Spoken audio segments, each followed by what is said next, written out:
Olá galera, vocês já ouviram falar em eficiência energética? Não? Você sabe por que esse tema é tão comentado? O termo eficiência energética entrou para a agenda mundial na década de 70 com as alterações do preço do petróleo. Hoje em dia, a busca pela eficiência energética se deve às grandes emissões de poluentes geradas pela queima de combustíveis fósseis, como por exemplo, o carvão mineral, o gás natural e o petróleo. São os três principais exemplos de combustíveis fósseis. Dentre os poluentes, a gente pode citar o metano, os óxidos de enxofre, o gás carbônico, o monóxido de carbono, que tem uma grande quantidade de efeitos negativos para a atmosfera e para a saúde humana. É aí que surge a eficiência energética, que visa utilizar a menor quantidade possível de combustível para gerar uma mesma quantidade de energia. Dentre as iniciativas de eficiência energética que vêm sendo empreendidas no Brasil, podemos citar o PBE, Programa Brasileiro de Etiquetagem, o Inmetro, Normalização e Qualidade Industrial, o Procel, Programa Nacional de Conservação de Energia Elétrica, e o Compet, Programa Nacional de Racionalização do Uso de Derivados do Petróleo e do Gás Natural. Através do Procel, a Confederação Nacional da Indústria e a Eletrobras cooperam entre si desde 2004 para aumentar o dinamismo de ações energéticas nas indústrias brasileiras. Para isso, foram realizados os seguintes trabalhos: registros de casos de sucesso no Brasil, oportunidade de se economizar energia e eficiência energética em diversos países. De acordo com os resultados obtidos por esses trabalhos, pode-se concluir que os programas governamentais de eficiência energética não priorizam as indústrias, apesar de ser o maior consumidor de energia atualmente, respondendo por 40,7% da energia consumida, sendo que não há uma política nacional para eficiência energética nas indústrias brasileiras, em se tratando de políticas a longo prazo. Os setores de maior prioridade são o residencial, o comercial e o público, que respondem juntos por 15,8% do total da energia consumida no país. As ações de eficiência energética realizando economia de energia podem trazer benefícios para a sociedade. Em uma análise de 217 projetos de eficiência energética, o custo médio economizado foi de R$ 79,00 por megawatt-hora. Essa economia de energia possibilita ao empresário ou ao governo suprir outras prioridades de energia. O que eu quero dizer com isso? As ações de eficiência energética geram ganhos sociais e ambientais. Um levantamento realizado em 13 setores industriais apontou que 82% das oportunidades de economia de energia se encontram em processos térmicos, necessitando-se de um reajuste por parte das iniciativas governamentais de eficiência energética das indústrias em seu foco de atuação, ou seja, com esse ajuste traria resultados melhores no fator economia de energia.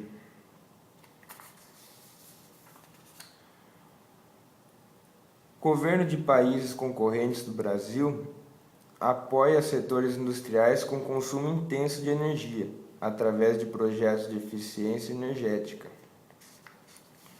Um trabalho analisando 63 projetos de 13 países, somando com a União Europeia, observou um apoio direto a ações para tal eficiência das indústrias, como, por exemplo, condições especiais de financiamento, ou seja, uma facilidade em empréstimos. Também teve a renúncia fiscal, que é quando o governo abre mão de recolher algum tipo de imposto. E também a disponibilidade de informações técnicas de qualidade, que melhora o rendimento da empresa, no caso.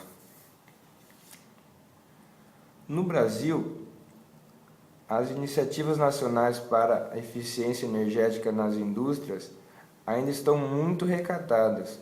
Porém, com o Plano Nacional de Energia 2030 e suas metas para eficiência, a iniciativa do Ministério de Minas e Energia, realizando toda uma estratégia nacional de eficiência, mostra que o momento é propício para dinamizar ações no setor industrial, ou seja, esse dinamismo poderia melhorar o uso de fontes de energia em indústrias, gerando maiores rendimentos em diversos setores. Bom, eu vou dar um exemplo da eficiência energética na indústria química, mais precisamente na produção de eteno, que é um produto petroquímico básico mais utilizado na indústria.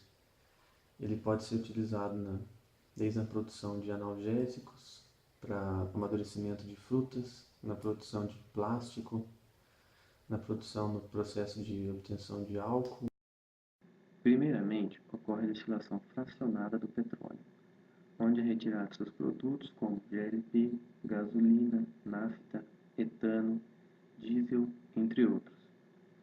Produtos como nafta, etano e GLP são utilizados para a produção de eteno. O processo de obtenção de eteno envolve a pirólise, que nada mais é que uma decomposição do produto pela ação de altas temperaturas. A nafta é diluída no vapor, depois aquecida em uma temperatura de mais ou menos 850 graus Celsius, gerando alguns subprodutos e também o subproduto vapor, no qual será reutilizado. A matéria-prima utilizada tem uma importância muito grande em termos de energia. Por exemplo, uma matéria-prima com peso molecular baixo, como o etano, ela tem um alto percentual de obtenção de eteno e ela utiliza pouca energia para essa obtenção. A nafta, por outro lado, como ela tem um peso molecular maior, ela tem um percentual menor de obtenção de eteno, mas uma utilização maior de energia. Mas, por outro lado, o etano, por exemplo, ele não produz muitos subprodutos. No caso da nafta, que o peso molecular é maior, tem um uso maior de energia, mas ela produz mais subprodutos. Esses subprodutos são utilizados para aumentar a eficiência energética no processo. No uso da matéria-prima nafta, o vapor gerado como subproduto consegue suprir 95% da energia necessária para o aquecimento do forno. Um outro processo, além da utilização do vapor para reaproveitamento energético, é a utilização dos gases efluentes de turbinas a gás, onde esse processo pode dar uma redução na necessidade energética de 10% a 20%. E esse é só mais um processo dentre vários que poderiam ser adotados para aumentar a eficiência energética na indústria. Com o avanço da tecnologia, a eficiência energética na indústria aumenta cada vez mais. Por exemplo, no avanço do maquinário, você pode ter eficiência na parte térmica, na parte mecânica. Com isso, você consegue ter uma maior eficiência na indústria química. Galera, vamos começar o estudo sobre economia energética no ramo da metalurgia. O que seria metalurgia? É o estudo e gerenciamento dos materiais desde a sua extração, que pode ser de open pit, que é mineração aberto, e subterrânea. Relacionando isso, temos a Companhia Siderúrgica Nacional, que está dentro do ramo da metalurgia, que se localiza em Congonhas, Minas Gerais. Entre elas, tem os processos que necessitam alta carga energética. Como um exemplo, vou lhe dar, é que tem o consumo de 6.000 em 1.000 TEP de coca de carvão mineral, esse dado de 2006. Mas consumimos outros tipos de energia, como óleo combustível, gás natural, eletricidade.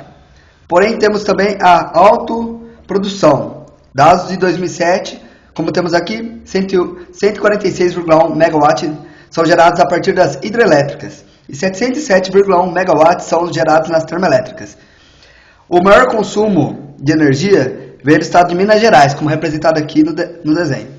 A autoprodução total está representado aqui em megawatt. Isso representa o quê? 37% da necessidade.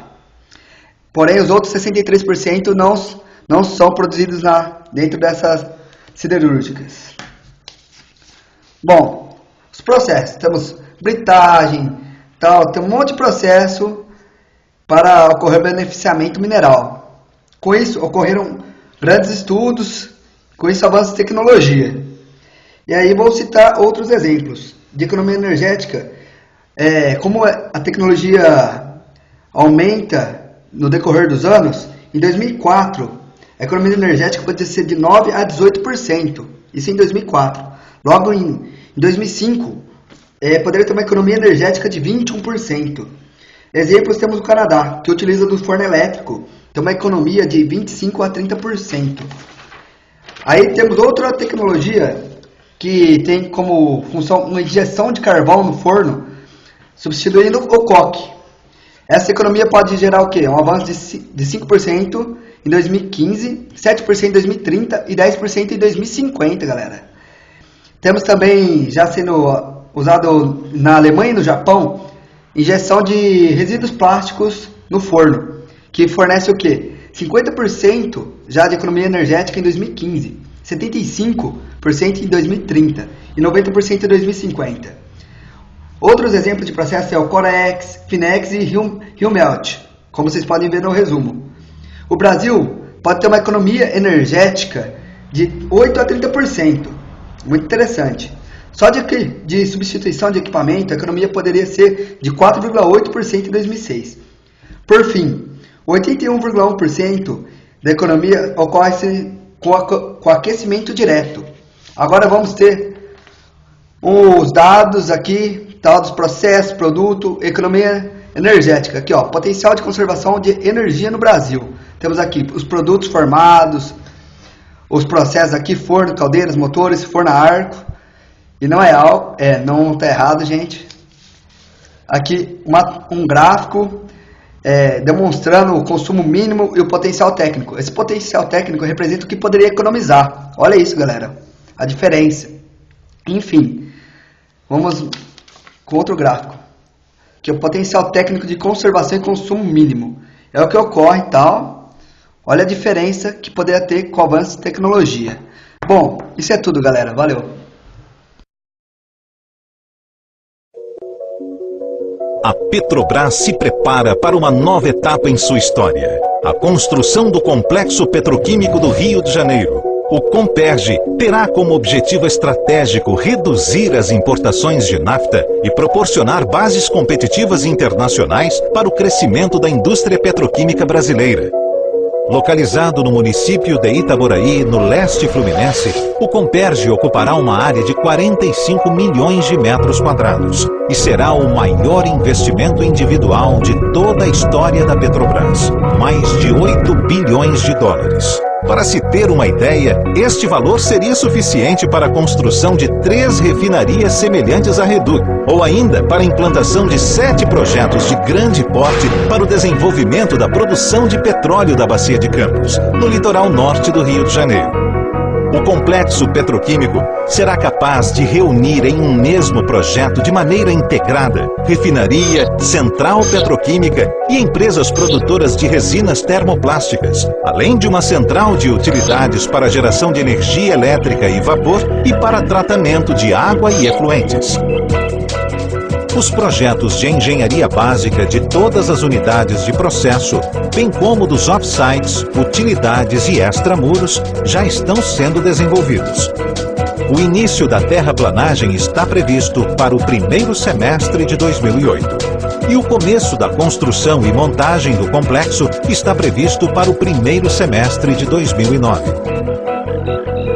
O Comperj gerará uma economia de divisas para o país em torno de 2 bilhões de dólares anuais e criará condições para o fortalecimento da indústria nacional.